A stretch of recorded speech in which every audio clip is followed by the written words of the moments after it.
श्री स्वामी समर्थ. नमस्कार, मी नंदिनी. माझ्या यूट्यूब चॅनलवर तुमचं खूप मनापासून स्वागत करत आहे. तुमच्या मनातील सर्व चांगली इच्छा स्वामी महाराज पूर्ण करो ही स्वामींच्या चरणी प्रार्थना करते आणि आजच्या या नवीन व्हिडिओला सुरुवात करते. तर येत्या 19 ऑगस्टला म्हणजेच उद्या आलेला आहे श्रावण महिन्यातील तिसरा सोमवार. त्याचबरोबर या दिवशी नारळी पौर्णिमा देखील या दिवशी आलेली आहे आणि त्याचबरोबर श्रावण महिन्यातील नारळी पौर्णिमा ज्या दिवशी येते त्या दिवशी रक्षाबंधन साजरं केलं जातं. श्रावण महिन्याला सर्व सणांचा राजा म्हटलं जातं आणि या श्रावण महिन्यामध्ये येणाऱ्या प्रत्येक दिवसाचं महत्त्व देखील वेगवेगळं आहे. तर पहा, उद्या श्रावण महिन्यातील तिसरा श्रावणी सोमवार आहे आणि उद्या आपल्याला भगवान शिवशंकरांची विधिवत पूजा अर्चा करायची आहे. तर पहा, उद्या नारळी पौर्णिमा देखील आहे आणि नारळी पौर्णिमा ही कोळी लोकांचा खास कर सण साजरा केला जातो. तर हे कोळी लोक जे आहेत तर ते समुद्राला या दिवशी नारळ अर्पण करत असतात, वरुण देवताची पूजा अर्चा करत असतात. तर पहा, ही पौर्णिमा जी आहे तर ती श्रावणातील तिसऱ्या सोमवारी आलेली आहे आणि प्रत्येक श्रावणी सोमवारी आपण शिवामूठ ही भगवान शंकरांना अर्पण करत असतो. तर उद्याची शिवामूठ जी आहे तर ती आहे हिरवे मूग. म्हणून आपल्याला उद्या भगवान शिवशंकरांच्या पिंडीवरती हिरव्या मुगांची शिवामूठ जी आहे तर ती अर्पण करायची आहे. त्याचबरोबर या दिवशी रक्षाबंधन आहे, म्हणून आपल्याला या दिवशी रक्षाबंधन देखील साजरं करायचं आहे. हा दिवस अतिशय शुभ आणि अतिशय प्रभावशाली असल्यामुळे वास्तुशास्त्रामध्ये सांगितल्याप्रमाणे काही प्रभावी उपाय या दिवशी केले जातात. आजच्या व्हिडिओमध्ये मी तुम्हाला अतिशय प्रभावशाली असा उपाय सांगणार आहे. आपल्याला अंघोळीच्या पाण्यामध्ये अशी ही एक वस्तू टाकून आंघोळ करायची आहे. ही वस्तू टाकून जर आपण आंघोळ केली तर आपले सर्व दोष, अडचणी, करणीबाधा, दारिद्र्य हे सर्व नष्ट होऊन जाईल आणि आपले जे शत्रू आहेत ते सुद्धा नष्ट होऊन जातील. असा हा अत्यंत प्रभावशाली उपाय कसा करायचा आहे याबद्दल आजच्या व्हिडिओमध्ये आपण जाणून घेणार आहोत. त्यामुळे तुम्ही कुठे व्हिडिओ स्किप न करता शेवटपर्यंत नक्की बघा, जेणेकरून तुमच्यापर्यंत योग्य ती माहिती पोहोचेल. आपल्या चॅनलवर नवीन असाल तर चॅनलला सबस्क्राईब करा आणि असेच माहितीपूर्ण व्हिडिओ पाहण्यासाठी बेल आयकॉनलाही प्रेस करा, म्हणजे मी जेव्हा नवीन व्हिडिओ अपलोड करेन त्याचं नोटिफिकेशन सर्वात अगोदर तुम्हाला भेटेल आणि तुम्ही एकही व्हिडिओ मिस करणार नाही. त्याचबरोबर कमेंट्समध्ये ओम नमः शिवाय किंवा श्री शिवाय नमस्तुभ्यम हे लिहायला विसरू नका. तर पहा, प्रत्येक महिन्यामध्ये पौर्णिमा तिथी ही येत असते, परंतु प्रत्येक पौर्णिमेचं महत्त्व हे वेगवेगळं असतं. श्रावण महिन्यातील प्रत्येक दिवस, प्रत्येक व्रत हे अतिशय महत्त्वाचं असतं. श्रावण महिना हा पूर्णपणे भगवान शिवशंकरांना समर्पित आहे आणि श्रावण महिन्यातील सोमवारी त्याचबरोबर पौर्णिमेच्या दिवशी पवित्र गंगेमध्ये स्नान करण्याला विशेष महत्त्व दिलं जातं. या पवित्र गंगेमध्ये स्नान करून दान जर केलं तर त्या व्यक्तीच्या जीवनातील सर्व दोष, अडचणी ह्या दूर होऊन आणि जीवन हे आनंदी होते.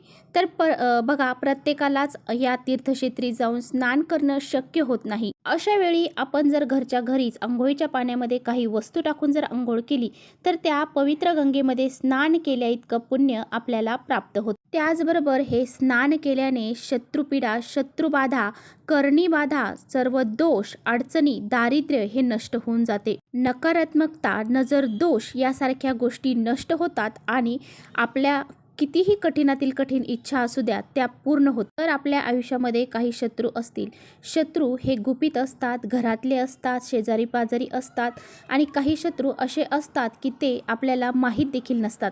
अशा शत्रूंपासून आपल्याला वारंवार त्रास होतो आणि आपली प्रगती ही होत नाही. शत्रुपीडा ही आपल्या मागे लागत असते आणि त्यामुळे आपल्या जीवनात सतत संकट, अडचणी ह्या येत असतात. म्हणून या शत्रूंना नष्ट करण्यासाठी, त्याचबरोबर एखाद्या व्यक्तीची आपल्याला नजर दोष लागलेला असेल, कुणी काही करणीबाधा केलेली असेल तर त्यातून मुक्तता होण्यासाठी सुद्धा आपल्याला असा हा एक उपाय करायचा आहे. त्याचबरोबर आपल्या मनामध्ये एखादी कठीणातील कठीण इच्छा असते आणि ती इच्छा पूर्ण होत नाही आणि ह्या इच्छा पूर्ण होण्यासाठी आपण खूप कष्ट आणि मेहनत देखील करतो, परंतु त्या इच्छा पूर्ण होत नाही. त्याचं कारण असं आहे की आपल्याला काही ग्रहदोष असतात किंवा कुणाचे नजर दोष आपल्याला लागलेले असतात आणि यामुळे आपण कितीही प्रयत्न केले तरी सुद्धा आपली कुठलीही इच्छा ही पूर्ण होत नाही. जर आपण अशा विशिष्ट तिथींवरती असे विशिष्ट उपाय जर केले तर आपल्या सर्व इच्छा ह्या पूर्ण होतात. आपले जे ग्रहदोष आहेत ते दूर होऊन जातात, शत्रुपीडा असेल ती नष्ट होऊन जाते. तर पहा, आपल्याला काय करायचं आहे तर उद्या सकाळी लवकर उठायचं आहे. अगदी ब्रह्ममुहूर्तावर जरी तुम्ही उठले तरी सुद्धा चालेल आणि जर ब्रह्ममुहूर्तावर तुम्ही हे स्नान केलं तर या वेळेमध्ये जी दैवी शक्ती असते तर ती जास्त प्रमाणामध्ये असते.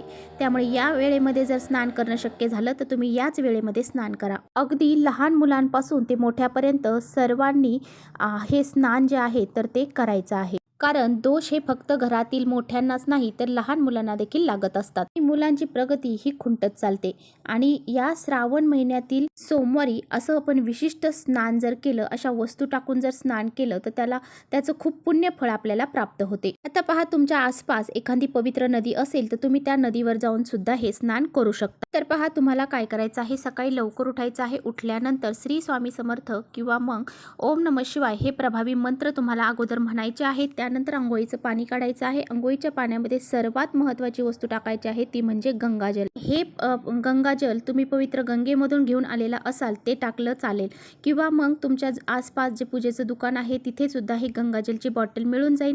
ते 1 चम्मचभर गंगाजल तुम्हाला पवित्र गंगेमधलं या पाण्यामध्ये टाकायचं आहे. त्याचबरोबर तुम्हाला सर्वात महत्त्वाची वस्तू टाकायची आहे ती म्हणजे कच्चं दूध. तर कच्चं दूध तुम्हाला 1 चम्मचभर अंघोळीच्या पाण्यामध्ये टाकायचं आहे. तर पहा, आपण शिवलिंगावरती कच्चं दूध अर्पण करत असतो आणि पहा, आपण जर अंघोळीच्या पाण्यामध्ये कच्चं दूध टाकून अंघोळ जर केली तर भगवान शिवशंकरांचे कृपा आशीर्वाद देखील आपल्याला प्राप्त होतात आणि यामुळे आपल्या सर्व मनोकामना, इच्छा ह्या पूर्ण होतात. त्यामुळे आपल्याला 1 चम्मचभर कच्चं दूध अंघोळीच्या पाण्यामध्ये टाकायचं आहे. दूध अंघोळीच्या पाण्यात टाकल्याने भाग्य उजळते आणि तुमच्या कोणत्याही महत्त्वाच्या कामामध्ये अडथळे निर्माण होत नाही. तुमची सर्व महत्त्वाची कामे पूर्ण होतात. यानंतर सर्वात महत्त्वाची वस्तू टाकायची आहे ती म्हणजे सुगंधी अत्तर. तुमच्याकडे जे कोणतं अत्तर असेल त्याचं तुम्हाला 1 किंवा 2 थेंब अंघोळीच्या पाण्यामध्ये टाकायचे आहेत. अत्तर हे माता लक्ष्मीला अतिशय प्रिय आहे आणि अत्तर टाकल्यामुळे माता लक्ष्मी आपल्या घराकडे आकर्षित होते. त्यामुळे आपल्याकडले जी काही दारिद्र्य आहे, गरिबी आहे ती संपूर्णपणे नष्ट होते. त्यामुळे आपल्याला 1 ते 2 थेंब हे अत्तराचे अंघोळीच्या पाण्यामध्ये टाकायचे आहेत. तर तुमच्याकडे अत्तर नसेल तर तुम्ही गुलाबजल जरी पाण्यात टाकलं तरी सुद्धा चालेल. त्याचबरोबर आपल्याला या अंघोळीच्या पाण्यामध्ये चिमूटभर काळे तीळ देखील टाकायचे आहेत. तर पहा, या दिवशी काळ्या तिळांना सुद्धा विशेष महत्त्व दिलं जातं. तर पहा, काळे तिळाचं या दिवशी दान देखील केलं जातं.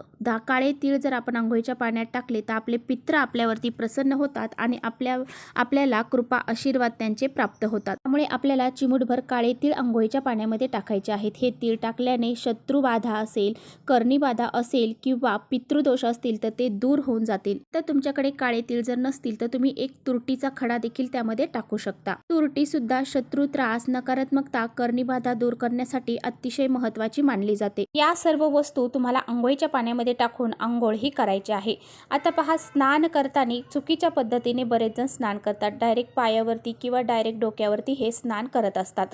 तर आपल्याला हे स्नान करत असताना अगोदर उजव्या खांद्यावरती 1 तांब्या टाकायचा आहे, म्हणजे 1 मग भरून टाकायचा आहे. त्यानंतर दुसरा मग जो आहे तर तो डाव्या खांद्यावरती टाकायचा आहे. अशा पद्धतीने स्नान करायचं आहे. त्याचबरोबर आपल्याला श्री शिवाय नमस्तुभ्यम किंवा ओम नमः शिवाय या मंत्राचा जप करत हे स्नान करायचं आहे. तर हे स्नान करत असताना मनामध्ये कोणत्याही प्रकारचे निगेटिव्ह विचार तुम्हाला आणायचे नाहीत. तुम्हाला सकारात्मक विचार करूनच हे स्नान करायचं आहे, जेणेकरून तुमचं सर्व मन आणि शरीर हे शुद्ध होईल. तर चला, अशा पद्धतीने तुम्हाला हे स्नान करायचं आहे. इथेच थांबवते माझा व्हिडिओ तुम्हाला आवडला असेल तर नक्की लाईक करा. चॅनलवर नवीन असाल तर चॅनलला सबस्क्राईब करा. परत भेटूया अशाच छानशा व्हिडिओसोबत. तोपर्यंत श्री स्वामी समर्थ.